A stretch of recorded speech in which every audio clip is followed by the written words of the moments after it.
क्या आप जानते हैं हल्की वर्जिश करने से भी सेहत के बहुत से फ़वाइद हासिल होते हैं।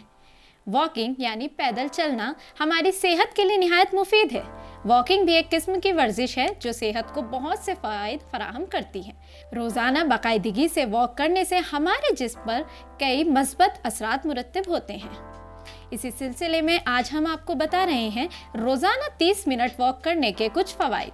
आदाब, मैं हूँ आपके साथ आमना फारूक और आप देख रहे हैं आवाज़ दी वॉइस। हमारी हौसला अफजाई के लिए हमारे चैनल को सब्सक्राइब करना ना भूलें। वैसे तो पूरे जिस्म का सेहतमंद होना ज़रूरी है, लेकिन हमें सबसे ज़्यादा जिसका ख्याल रखना चाहिए है वो है दिल।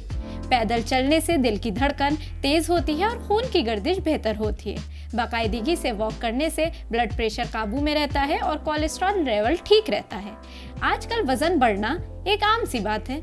लोग इसको कम करने के लिए काफ़ी मुशक्क़त भी करते हैं, लेकिन क्या आप जानते हैं कि वॉक करने से कैलोरीज जलती हैं, जिसकी वजह से वज़न काबू में रहता है। वॉक करने से मेटाबॉलिज्म बढ़ता है और जिस्म भारी नहीं होता, जबकि फालतू चर्बी कम होती है। जिंदगी इतनी मसरूफ़ हो गई है कि इंसान का मूड काम के प्रेशर की वजह से ख़राब रहता है। बाकायदगी से वॉक करने से एंडोर्फिन जैसे हार्मोन रिलीज होते हैं, जिससे मूड खुशगवार होता है और खुशी महसूस होती है। पैदल चलने से कॉर्टिसोल जैसे स्ट्रेस हार्मोन्स का लेवल कम होता है और बेचैनी और डिप्रेशन में कमी आती है। खुले माहौल में सूरज की रोशनी में चलने से मूड बेहतर होता है। वॉक करने से हड्डियां मजबूत होती हैं और उनकी नशोनुमा बेहतर होती है। वॉक करने से सानवेल फ्लूइड रिलीज होता है, जिससे जोड़ों में चिकनाई और नशोनुमा पैदा होती है। पैदल चलने से खून की गर्दिश बेहतर होती है, जिससे कुव्वत मदाफ़त बढ़ने वाले सेल जिस्म में बगैर किसी रुकावट के चलते हैं। बाकायदगी से वॉक करने से सोजिश कम होती है और कुव्वत मदाफ़त बढ़ती है। इससे ज़ियादतीस और दिल की बीमारियां जैसे सेहत के पेचीदा अर्ज़े लाहक नहीं होते। वॉक करना सबसे ज़्यादा ज़ियादतीस के मरीज़ के लिए मुफीद है।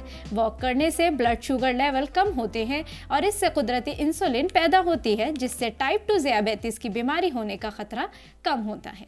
इससे ब्लड प्रेशर, कोलेस्ट्रॉल लेवल और सोजिश कम होती है, जिससे दिल की बीमारियों और स्ट्रोक के खतरात कम होते हैं। बाकायदगी से जिस्मानी वर्जिश करने से छाती, कोलोन और फेफड़ों के कैंसर का खतरा भी कम होता है।